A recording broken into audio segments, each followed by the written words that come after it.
আগামী শনিবারে আছিয়া মামলার রায় ঘোষণা। হিটুর কি ফাঁসি হতে যাচ্ছে? আদালত প্রাঙ্গণে আসিয়ার মা। চলুন আসিয়ার মা কি বলছে আমরা শুনে আসি। সামনে শনিবার 17 তারিখ রায় ঘোষণা হবে এবং এই রায় ঘোষণায় সরকার 1 নম্বর আসামি হিটু শেখের ফাঁসি দেয় এবং ওই 3 জনের সর্বোচ্চ শাস্তি, সেই শাস্তি অনুযায়ী সরকার এইটুকু আমার আবেদন, এতেই আমি খুশি। প্রিয় দর্শক শ্রোতা, আসিয়া মামলার বিষয়টিকে আরো স্পষ্ট বুঝে নেব রাষ্ট্রীয় পক্ষের আইনজীবীর কাছ থেকে। বিসমিল্লাহির রহমানির রহিম। প্রিয় সাংবাদিক ভাইরা, আসসালামু আলাইকুম।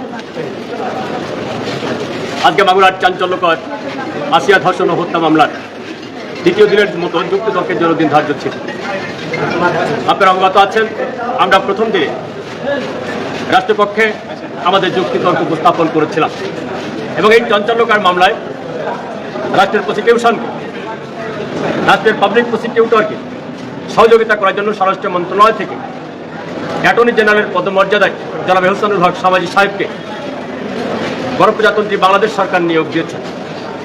উনি আজকে দ্বিতীয় দিনের মতো সম্পূর্ণ ল পয়েন্টে এই মকদ্দমার যুক্তিতর্ক বিজ্ঞ আদালত উপস্থাপন করেছেন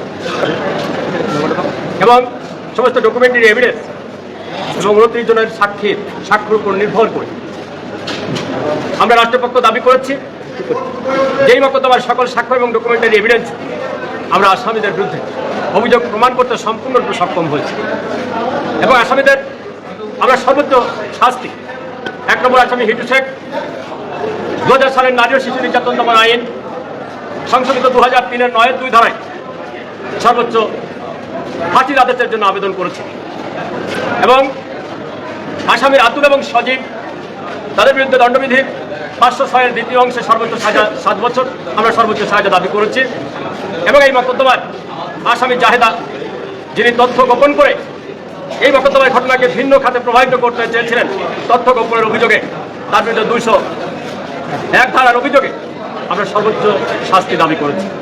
বিজ্ঞ আদালত যুক্তিতর্ক সমাপ্ত করে আগামী 17 তারিখ রোজ শনিবার এই চাঞ্চল্যকর হত্যা মামলার রায়ের জন্য দিন ধার্য করেছে। হাজারো জল্পনা কল্পনার পরে যুক্তিতর্কের সমাপ্তি ঘটিয়ে আদালত আছিয়া মামলার রায় ঘোষণা করবে আগামী 17 শনিবার। পুরো দেশ চেয়ে আছে হিটু শেখের কি হতে যাচ্ছে এই রায়ে। হিটু শেখের আপডেট পেতে হলে অবশ্যই চ্যানেলটি সাবস্ক্রাইব করে সাথেই থাকবেন।